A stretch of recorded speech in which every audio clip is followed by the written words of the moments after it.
ನಮಸ್ಕಾರ ಸ್ನೇಹಿತರೆ. ಇವತ್ತು ಈಸ್ಟ್ ಕೋಸ್ಟ್ ರೈಲ್ವೆ ಡಿಪಾರ್ಟ್ಮೆಂಟಿಂದ ಅಪ್ರೆಂಟಿಯಸ್ ಹುದ್ದೆಗಳನ್ನು ರಿಲೀಸ್ ಮಾಡಿದ್ದಾರೆ. ಟೋಟಲು 1599 ಹುದ್ದೆಗಳಿದ್ದಾವೆ. ಡೀಟೇಲಾಗಿ ಎಲ್ಲನೂ ನೋಡೋಣ. ಫಸ್ಟಿಗೆ ನೋಟಿಫಿಕೇಷನ್ ನೋಡ್ಕೊಂಬಿಡಿ. ನೋಟಿಫಿಕೇಷನ್ ಬಂದಿದೆ.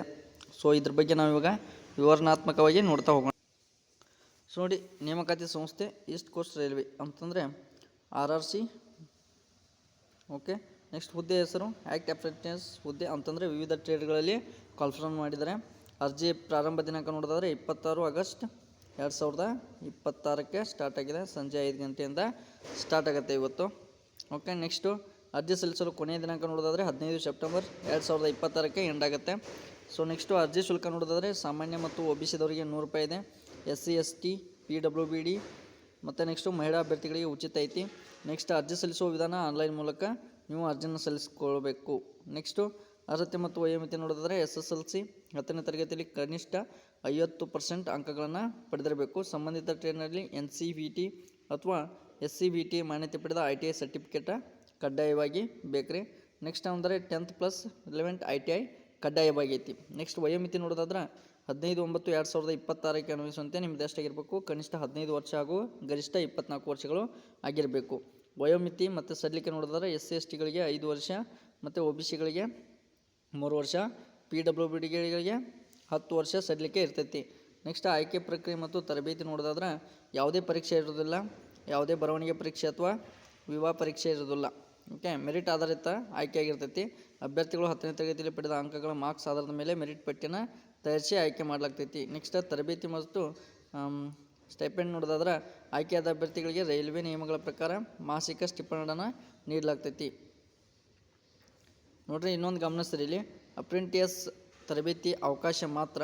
ತರಬೇತಿ ಮುಗಿದ ತಕ್ಷಣ ನೇರವಾಗಿ ರೈಲ್ವೆಯಲ್ಲಿ ನಿಮ್ಗೆ ಕಾಯಂ ಅಂತಂದ್ರೆ ಪರ್ಮನೆಂಟ್ ಕೆಲಸ ಸಿಗೋದಿಲ್ಲ ಅಂಥೇಳಿ ನೋಟಿಫಿಕೇಶನ್ದಾಗ ಹೇಳಲಾಗೈತಿ. ವಿಶೇಷ ಮಾಹಿತಿ ಏನಪ್ಪ ಅಂತಂದ್ರೆ ಮೆಡಿಕಲ್ ಲ್ಯಾಬ್ರೇಟರಿ ಟೆಕ್ನಿಷಿಯನ್ ಟ್ರೇಡ್ಗೆ ಸಾಮಾನ್ಯ ITI ನಿಯಮಕ್ಕಿಂತ ಹೆಚ್ಚುವರಿ ಅರ್ಹತೆ ಇರಬೇಕಾಗ್ತೈತಿ. ಈ ಹುದ್ದೆಗೆ 12ನೇ ತರಗತಿಯಲ್ಲಿ ಸೈನ್ಸ್ ಅಂತಂದ್ರೆ ಫಿಸಿಕ್ಸ್, ಕೆಮಿಸ್ಟ್ರಿ ಮತ್ತು ಬಯೋಲಜಿ ವಿಷಯಗಳನ್ನು ಓದಿರಬೇಕು ಹಾಗೂ ನಿರ್ದಿಷ್ಟ ಅಂಕಗಳನ್ನು ಪಡೆದಿರಬೇಕು. ಈ ಟ್ರೇಡ್ಗೆ ಅಪ್ಲೈ ಮಾಡುವ ಮೊದಲು ಅಧಿಸೂಚನೆಯನ್ನು ನೀವು ಪರಿಶೀಲಿಸಬೇಕಾಗೈತಿ. ನಂದು ಟೆಲಿಗ್ರಾಮ್ ಚಾನಲ್ದಾಗ ಈ ನೋಟಿಫಿಕೇಶನ್ ಹಾಕಿರ್ತಾನೋ. ಇನ್ನೂ ಯಾರು ನನ್ನ ಟೆಲಿಗ್ರಾಮ್ ಚಾನಲ್ಗೆ ಜಾಯ್ನ್ ಆಗಿಲ್ಲ ನೋಡಿರಿ, ನಾನು ಡಿಸ್ಕ್ರಿಪ್ಷನ್ದಾಗ ನಾನು ಟೆಲಿಗ್ರಾಮ್ ಚಾನಲ್ ಲಿಂಕ್ ಕೊಟ್ಟಿರ್ತಾನೋ, ಹೋಗಿ ಜಾಯ್ನ್ ಆಗಿರಿ. ಅಗತ್ಯದ ದಾಖಲೆಗಳು ಏನೇನು ಬೇಕಪ್ಪ ಅಂತಂದ್ರೆ ಅಪ್ಲಿಕೇಶನ್ ಹಾಕಕ್ಕೆ 1ನೇದ್ದು 10ನೇ ತರಗತಿ ಅಂಕಪಟ್ಟಿ ಅಂತಂದ್ರೆ 10th ಮಾರ್ಕ್ಸ್ ಕಾರ್ಡ್ ಬೇಕು, ITI ಮಾರ್ಕ್ಸ್ ಶೀಟ್ ಬೇಕು, ಆ್ಯಂಡ್ ITI NCBT ಅಥವಾ SCBT ಸರ್ಟಿಫಿಕೇಟ ನಿಮ್ಮ ಹತ್ರ ಇರಬೇಕು. ನೆಕ್ಸ್ಟ್ ಕಾಸ್ಟ್ ಸರ್ಟಿಫಿಕೇಟ್ ಬರಬೇಕು ಅಥವಾ EWS ದವ್ರಿಗೆ EWS ಸರ್ಟಿಫಿಕೇಟ ಅನ್ವಯಿಸ್ತೈತಿ. ಪಾಸ್ಪೋರ್ಟ್ ಸೈಜ್ ಫೋಟೋ ಹಾಗೂ ಸಹಿ ಇರಬೇಕು ರೀ. ನೆಕ್ಸ್ಟ್ ಗುರುತಿನ ಚೀಟಿ ವಿವರಗಳು ಅಂತಂದ್ರೆ ಐಡೆಂಟಿಫೈ ಪ್ರೂಫ್ ಡೀಟೇಲ್ಸ ಇರಬೇಕು.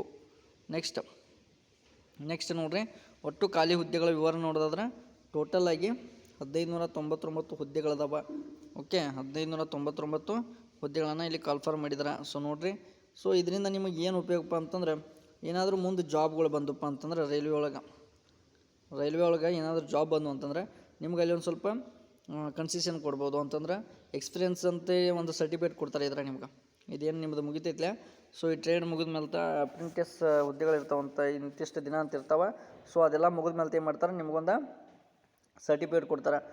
ಅವಾಗ ಏನಾದರೂ ಯಾವುದಾದ್ರೂ ರೈಲ್ವೆಯಲ್ಲಿ ಜಾಬ್ ಕರೆದಾಗ ನಿಮಗೆ ಟೆಕ್ನಿಕಲ್ ಟ್ರೇಡ್ ವೈಸ್ ಏನಾದರೂ ಅಪ್ಲಿಕೇಶನ್ ಕರೆದ್ರು ಅಂದ್ರೆ ಅವಾಗ ಏನು ಮಾಡಬೇಕು, ಈ ಸರ್ಟಿಫಿಕೇಟ್ನ ನೀವು ಯೂಸ್ ಮಾಡ್ಕೊಳ್ಬೇಕಾಗ್ತೈತಿ. ಅಂತಂದರೆ ಯೂಸ್ ಆಗ್ತೈತಿ ಇದು. ಅಂತಂದರೆ ನಿಮಗೊಂದು ಸ್ವಲ್ಪ ಅಪ್ರೆಂಟಿಸ್ ಹುದ್ದೆಗಳಿಗೆ ಅಂತ ಬೇರೆ ಹುದ್ದೆಗಳನ್ನ ಇಟ್ಟಿರ್ತಾರೆ. ಅವಾಗ ಯೂಸ್ ಆಗ್ತೈತಿ, ಇದನ್ನು ಯೂಸ್ ಮಾಡ್ಕೋಬೇಕಾಕೈತಿ. ನೋಡಿರಿ, ಯಾರ್ಯಾರೆಲ್ಲ ನೀವು ಅಪ್ಲಿಕೇಶನ್ ಹಾಕ್ಕೊಳ್ಬೇಕನ್ನತ್ರಿ, ನಿಮ್ಗೆ ಏನಾದರೂ ಅಪ್ಲಿಕೇಶನ್ ಮೊಬೈಲ್ದಾಗ ಹಾಕ್ಬೇಕಂತಂದ್ರೆ ನಾನು ಅದನ್ನು ವಿಡಿಯೋ ಮಾಡಿ ಹಾಕ್ತಾನು. ಓಕೆ, ನಾನು ಡಿಸ್ಕ್ರಿಪ್ಷನ್ದಾಗ ಟೆಲಿಗ್ರಾಮ್ ಲಿಂಕ್ ಕೊಟ್ಟಿರ್ತಾನೆ, ದಯವಿಟ್ಟು ಜಾಯ್ನ್ ಆಗಿರಿ. ಧನ್ಯವಾದಗಳು.